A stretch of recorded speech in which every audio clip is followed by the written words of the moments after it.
اللہ تعالیٰ نے رمضان میں زوجہ کے قریب جانے سے صحابہ کو منع کیا تھا. بڑا دلچسپ واقعہ ہے. رمضان کی راتوں میں بھی زوجہ کے قریب جانے سے منع کیا تھا. ایک صحابی تھے، وہ رات میں کہیں چلے گئے، اب بڑے پریشان ہوئے، رسول اللہ صلی اللہ علیہ وسلم کے پاس آئے، عرض کیا یا رسول اللہ مجھ سے غلطی ہوئی، رمضان کی رات میں نے اپنی زوجہ کے قریب چلا. آپ نے فرمایا کیوں؟ وہ بڑا دلچسپ واقعہ ہے، بظاہر تھوڑا حیا کے خلاف بھی ہے لیکن اتنا بھی نہیں ہے. وہ کہہ رہے میری زوجہ کہیں پانی بھرنے کے لیے جا رہی تھی، ان کی پنڈلی کھلی تو میری نظر بیوی کی پنڈلی پر پڑی اور میں بس پاگل ہو گیا بیوی کے عشق میں. میں یہ اس لیے بیان کر رہا ہوں کہ جو لوگ نظر کی حفاظت کرتے ہیں وہ بیوی کے عشق میں پاگل ہوتے ہیں. جو دن رات انٹرنیٹ پر پنڈلیاں دیکھتے رہتے ہیں انہیں بیوی کی پنڈلی بھی کیا شکل بھی اچھی نہیں لگتی ان کو. بد نظری کا یہ عذاب ہے، وبال ہے کہ جو اللہ نے گھر میں آپ کے لیے بٹھائی ہے وہ آپ کو اچھی نہیں لگے گی. تو نظر کی حفاظت کیا کرو، اس سے آپ کو اپنی بیوی سے عشق ہوگا، محبت ہوگی. بات آ رہی ہے سمجھ میں؟ تو اب دیکھو کیسا روزے کی حالت ہے. رمضان میں پابندی ہے، اسلام میں حکم تھا جو رمضان میں بیوی سے بھی طریقے کا 60 روزے لگاتار رکھنے پڑیں گے. کتنا بڑا جرم، لیکن صحابی سے برداشت نہیں ہوا. صرف زوجہ کے پاؤں پہ نظر پڑی ہے تو وہ کیسے بیوی سے محبت کرتے ہوں گے اور وہ بیوی کے بغیر رہ سکتے ہوں گے. اور آج لوگوں کے فون آتے ہیں، ہماری بیگم جس میگے جاتی ہے اتنی خوشی ایسا اچھا سا فیل ہوتا ہے، ایسا عجیب سا محسوس ہو رہا ہوتا ہے جیسے آزاد ہو گئے. تو میں کہتا ہوں ظاہر ہے اب تمہیں موقع مل گیا کنڈی لگانے کا، ٹھیک ہے نا، اور آنکھ مٹکے کرنے کا، تو خوش تو ہوگے.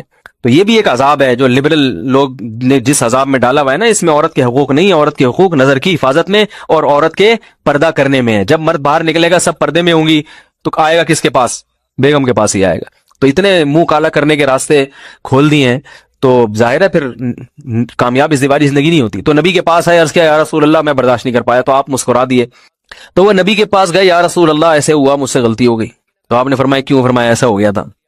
تو آپ صلی اللہ علیہ وسلم نے فرمایا 60 روزے رکھو لگاتار. انہوں نے فرمایا ایک کی طاقت نہیں ہے، اس میں یہ ہو گیا 60 کیسے رکھوں گا، نہیں ہے طاقت 60 کی. آپ نے فرمایا ٹھیک ہے پھر 60 غریبوں کو 2 ٹائم کا کھانا کھلاؤ. فرمایا اس کی بھی طاقت بولو بھائی نہیں ہے. اتنے میں ایک صحابی لائے کوئی چیز صدقہ کرنے کے لیے. تو آپ نے فرمایا چلو اصل حکم تو یہی ہے کہ 60 روزے یا پھر 60 غریبوں کو کھانا، وہ نہیں تو چلو فی الحال ان کو تنبیہ کے لیے کچھ ان سے صدقہ کروا لیتا ہوں. فرمایا چلو یہ فلاں خیرات کی ایک چیز لے کر آئے ہیں، تم یہ لے کے غریبوں میں بانٹ دو. انہوں نے فرمایا مجھ سے زیادہ غریب پورے مدینہ میں بھائی کوئی بھی نہیں. آپ صلی اللہ علیہ وسلم مسکرانے لگے، فرمایا جاؤ کھاؤ اور بچوں کو کھلاؤ. اور بھائی غلطی بھی ہوئی اور گھر میں راشن بھی آ گیا. تو اس کے بعد قرآن کی آیت نازل ہوئی کہ احل لکم لیلۃ الصیام الرفث الی نسائکم ہن لباس لکم وانتم لباس لہن علم اللہ انکم کنتم تختانون انفسکم فتاب علیکم وعفی عنکم فالآن باشروہن وابتغوا ما کتب اللہ لکم. فرمایا اللہ کو پتہ ہے کہ تم اس حکم پر عمل نہیں کر سکتے، لہٰذا رمضان کی راتوں میں تمہیں اپنی بیوی کے پاس جانے کی اجازت ہے، لہذا ان کے پاس جایا کرو اور اس اولاد کو تلاش کرو جو اللہ نے تمہارے مقدر میں لکھ دی ہے.